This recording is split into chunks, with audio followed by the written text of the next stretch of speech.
I have the incredible Thayer. He is the founder of AMZ Pros, but he's really a true entrepreneur because there's a lot more than you do within the context of Walmart, Amazon, real estate. And so I want to start there, Terry. What is it that's in your blood and your mindset that allows you to keep on exploring different opportunities and options that, number one, established you as a great entrepreneur in real estate, but now has transformed and transitioned you into e-commerce? Yeah. Okay. So first off, I think it's a sickness that we have. It's called entrepreneurism. Thank you. I think we need to be treated for that. It's never enough, right? It's always like the next thing and next thing, next biggest thing. But we were just talking a little while ago. We've the Amazon, the Walmart, that's like the newest thing that we're pushing, we're promoting. Our real estate businesses completely run themselves. I spend most of my time in the Amazon or the e-com automation and the mentorship part. Maybe at best, I spend 5 hours a week in the rest of my businesses. They're running themselves very well. Got to have all the systems, processes in place so that you can start putting people to follow those systems and processes. And that allows you to, as you know, be able to do other things. And so here we are. And Terry, it takes years to build. Oh, yeah. Number one, the situational knowledge experience. Two, the amount of money that it takes to do the processes. And then three, to hire the people. Then four, to train those people. And I think a lot of entrepreneurs that have the same sickness that you and I do really, I think, over or underestimate, I should say, how difficult it is to get a business automated. So number one, how long did it take and how difficult, and if you wouldn't mind sharing even the investment that it took, but even moreover, through that automation of a traditional business like real estate, is that what led you to automating e-commerce in the Amazon and Walmart space? Yeah, kind of. That part was already, I didn't invent that part. That part was already there. When I found out about it, I was like, holy crap, like this is a pretty cool opportunity. And I jumped in on it. So the first part is like about I think it's the hiring part is where people get caught up at first. Like what was it? When you're building out the real estate, but how much time to scale that out? Because people underestimate. Yeah. They're just like, okay, I have a successful business. I'm making money here. And they go ahead and start a second thing and then they both fail. Yeah, well, I'm an overnight success. I just got started in 2002. So, right. So that's almost exactly what I tell people. 17 and a half years is average. So 2002 was when I started my real estate business. I became an entrepreneur in 97 with my first business as a contractor. So really from 2002 to 2012, I was just that grind, hustle, 10 years, no systems. Nobody could do it better. If I don't do it, it's not going to get done right. 2012 to today is when I really started to I would say, come into entrepreneurialism, right? Where I actually truly had a business. So it took, I would say 10 years, or what are we at? 9 years. It's 9 years of consistently building systems, processes, the training, putting the right people in place to get those businesses fully automated. That's when it was like an idea that, oh, this could really be done, is like seeing it that it's possible from somebody else. So for me, it took 9 years. I don't think it takes 9 years. It took me that long because it was, trying to teach an old dog new tricks, And, people don't realize that the skill sets that you gain from being an entrepreneur, they are transferable. Oh, yes. And, because people ask me like, how are you doing all these different things? And I'm like, about 80% of the stuff I do comes from a skill set that I have. And then I have to be trained on the nuances and apply the practicality of business to them.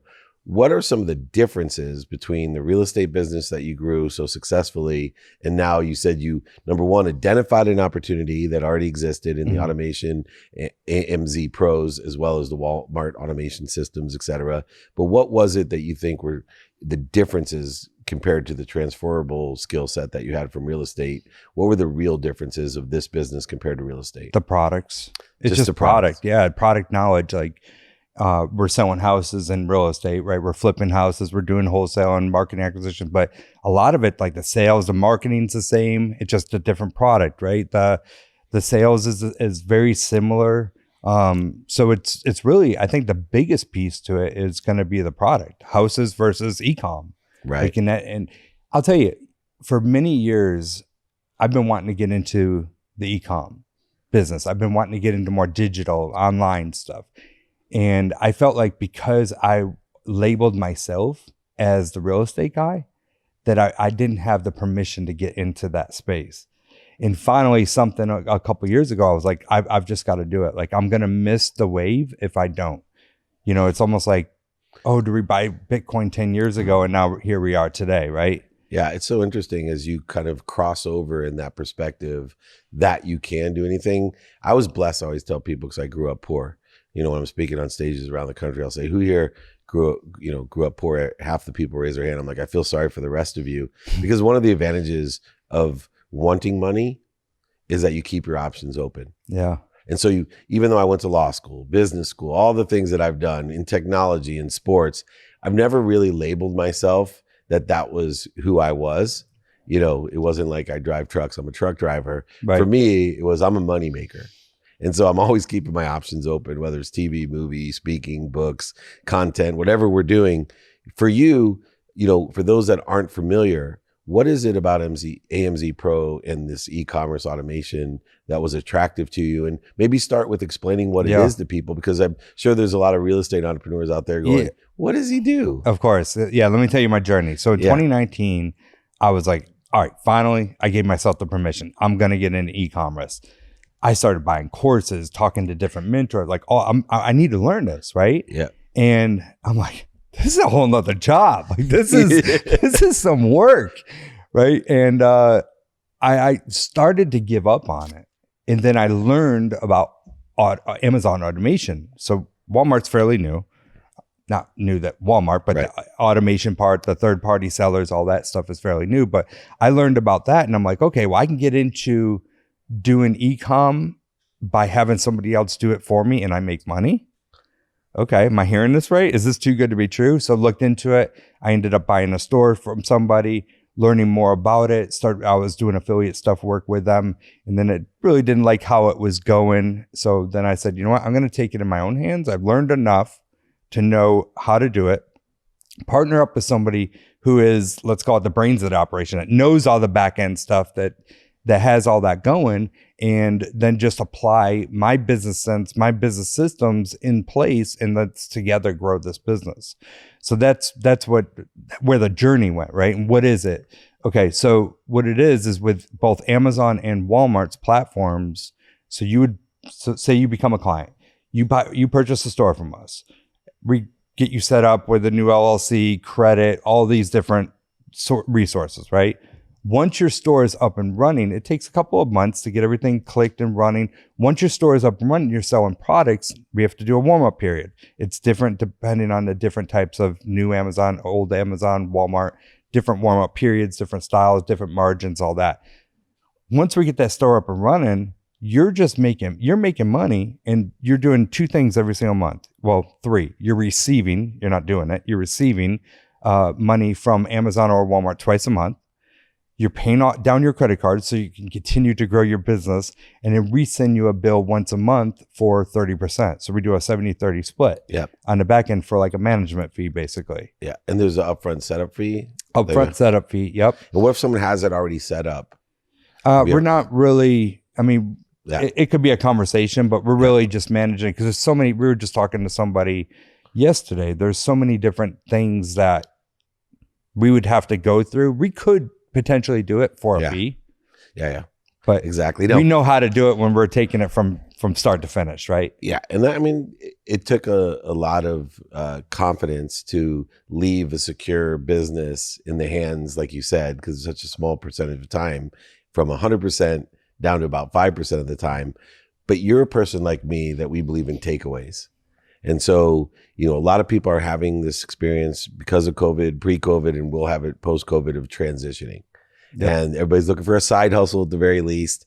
entrepreneurism from the time I started. When you told people you were an entrepreneur when I was young, that meant you were like an actor. You were unemployed, right? You were working at the bar. Right. Your actors and entrepreneurs hung out together with the same reputation. Now you're like a superhero, right? Like if somebody would have told me that when I was 50 years old that, people would want my autograph and, watch videos of you from being an entrepreneur, I'm like, come on, you'd laugh man. at Exactly. it, right? Next, you're going to tell me that you can make millions of dollars playing video games, right? Come on, this ain't going to happen. But it seems like it will. But I think part of the way that we got here is that not only did we learn lessons, but we actually implemented those lessons. And these takeaways are so important. Do you have some key takeaways or lessons that you stick by through this journey that you could help some of the entrepreneurs with? 1,000,000%. I talk about this all the time. I said when I started real estate, it was 2002. 2012 is when things started to change. Why did things start to change? Because I started hiring mentors. I started educating myself, investing into myself. And that's when things started exponentially growing. I make a whole lot more money than I did in 2012, a whole lot. Like it's not even comparable. And I work a fraction of the time doing it. So it's like that allows you to be able to work less and make more. So mentorships, like not being too proud to do things yourself and allow other people to help you, right? But here's one of the biggest misconceptions I think is when people are getting started, they feel like they're just getting started. They can't afford to hire a mentor. Like they can't afford not to hire a mentor. It's cost you. I can't tell you how much money it's cost me by not hiring mentors. Like we always have mentors. I lost over $100 million because I didn't think I needed or wanted a mentor or a coach. Yeah. And the irony is I'm sitting there running one of the most notable sports agencies in the world. Every one of my athletes has superior talent than anyone else in the world. I mean, all the big names. They all had coaches to be great, right? And here's the irony is that when I became a coach myself and, mentor so many different people, I transitioned a lot of professional athletes into the business world, into entrepreneurship. It's amazing how many of the athletes are still resistant to personal development or investing in themselves. I'm like, and then it's like a shock to them. I said, hey, how'd you become such a great baseball player? Did you ever have a pitching coach? Yeah, since I was 5. Oh, and so you think you're just going to get into the business world and you don't need a coach anymore, that you'll figure it out? I think there's more variables in entrepreneurship than there is in pitching. Yep. And there's a lot more people trying to stop you. The way I would analogize it to someone is imagine being a pitcher, but like every 3 feet, there was someone that was throwing stuff at you. Yeah. Right. Surprising you, stealing your ball, whatever it would be. So investing in yourself is one of the great takeaways. Yeah. How about another lesson that you learned as you transitioned or even before? Well, let me mention this because something that you said, you started talking about sports, right? Yeah. So about a year or so ago, I started looking at business like sports. And when I did that, things started totally changing, making sense, right? Yeah. Just like you said, all of these teams, they have coaches. I mean, these sports, they have, you go to a professional level, like let's talk about NFL. You've got a quarterback coach, you've got a kicking coach, a linebacker coach, you've got like Special everybody teams. has, every single person has a coach. And then you take it off the field and you've got a conditioning coach, nutrition. Like it's just Russell keeps Wilson on says going. he spends $1 million off the field for his training and nutrition. Who? Russell Wilson. Oh yeah, $1 million a year. by the way. $1 million a year, right? Yeah, yeah. It's wild, right? So when I started treating, and then what? Okay, they have the coaches, and then they do what? They practice their craft so much, and then they play an hour a week, or well, depending on the sport. I'm talking about football right now. They play an hour a week, and they play what? 16? They think they just bumped it up to 17 games or something. Yep. But that's all they're playing. They're all year long just for those 17 hours or whatever, right? So when I started doing it, now I'm like, okay, I need to be a better coach of my team. We need to have assistant coaches. We need to show, here's the other thing. In sports, what are they constantly doing? They're watching film. They're going over metrics. They're talking about the different, what happened, what this person that they're going up against is doing. How in the last game you did this. This game you need to do this. Right? So we're looking at metrics. We're looking at, we're practicing. So we do training every single morning with our sales team or every single department, actually. Yeah. Their managers will train with the team, right? So when we started doing that, things just started really going to the next level. it's so funny that you say that because I was blessed as a child. Tony Gwynn, who I believe to be one of the greatest hitters of all time in baseball, played for the San Diego Padres. He owned the San Diego School of Business and San Diego School of Baseball, with Alan Trammell from the Tigers. But I was so amazed when I was 12 years old because he sat there for hours and he would help the kids, which showed me how important it was to give back to the community. Here's like the hero of all heroes. And he was taking the time to help 12-year-olds. Yeah. And then he sat on an old Betamax, VHS, whatever, those machines, watching a pitcher literally like this for like an hour.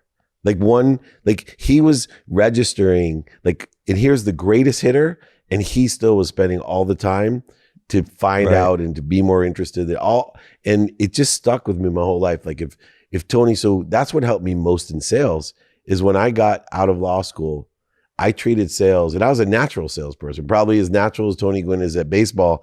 I am at sales. I was just born with that quantum gift, but I treated it, and I still today treat it like Tony Gwynn.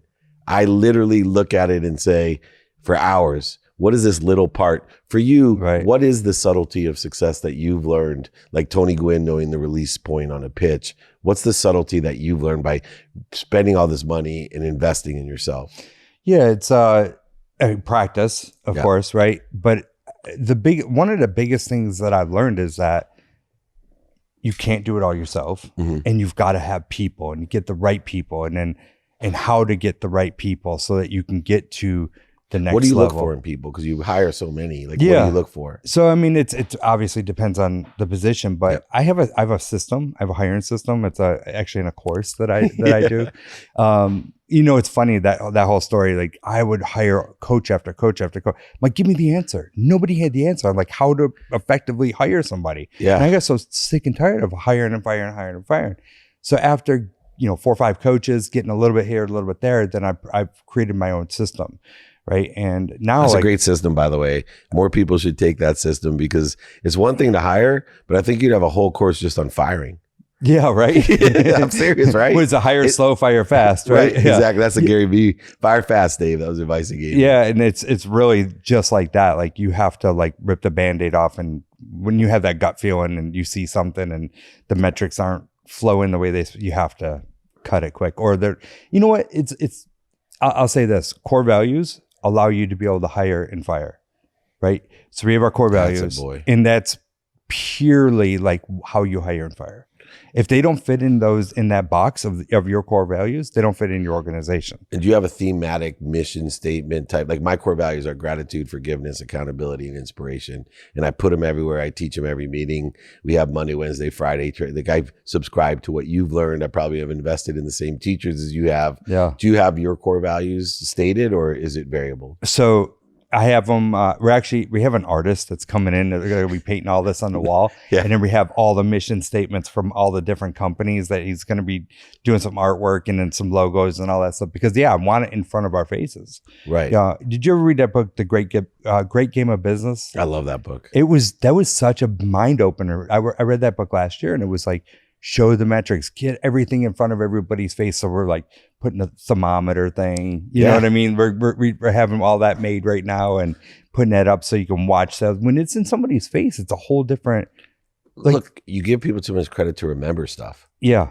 Right. And I talk about, it's called an occupation. It's not a job. It's not work. It's activity you get paid for, and you have activity you don't get paid for. But what I want my team to be is occupied. Yeah. Right. And those visualizations, and I learned that from that same book too, keeping things in front of people allows it to occupy them. Right. And your objectives become their occupation. And when you pay attention to and give intention to things, those coincidences, those successes not only happen for you, but there's nothing that will create success more than elevating others to elevate yourself. Right. And you've been a classic example of that. So here you are, you have the successful real estate building running by itself business. Then you have e-commerce and you're just, getting your feet wet, yet you've had tons of success. Yeah. What's the next step? What are you looking at? Because I know you with the sickness that you have called entrepreneurship, this can't be enough. What are you looking to expand on next, or what are you focusing in on in the horizon? Yeah. So I mean, really this business right here, my goal is to get 250 people as fast as humanly possible. I'm giving myself no more than 3 years to get them to have at least 5 stores each, producing at about 15% margins. With the 5 stores alone, after about 2 to 3 years, could be producing about $100,000 a month for them. I want to get 250 people earning $100,000 a month, 7 figures a year, as fast as humanly possible. That's my mission, my goal right this minute, is getting people to that point. Well, that helps me because I'm looking for 1,000 people to empower 1,000 people to empower 1,000 people to be happy.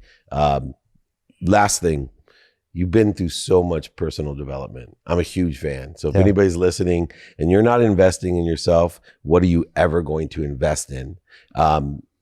What's the best piece of advice from all the millions of dollars that you've spent trying to learn this stuff?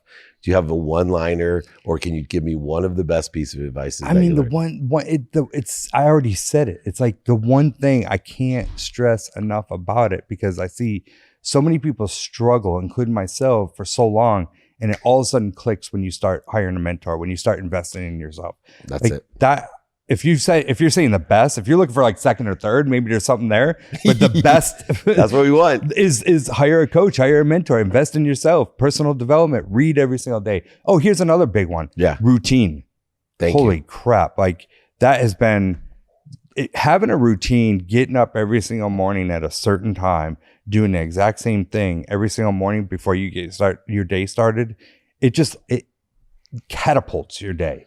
You are talking to the freak of the week when it comes to routines, because my tomorrow starts today. Yeah. My day starts with an unwinding routine at 9 p.m. to put my embodiment and my subconscious and unconscious mind in the position to wake up at 4. But then I also have an adaptable routine that says I'm so routine oriented and discipline habit oriented that not only do I have a routine, but I'm aware enough that the universe and God, and they love to laugh at routines, so that if things get screwed up because friends come to town or there's bad weather or something occurs, I have an adaptable routine that's based off my non-negotiable values, so I still can execute at the efficiency, effectiveness, and statistical success.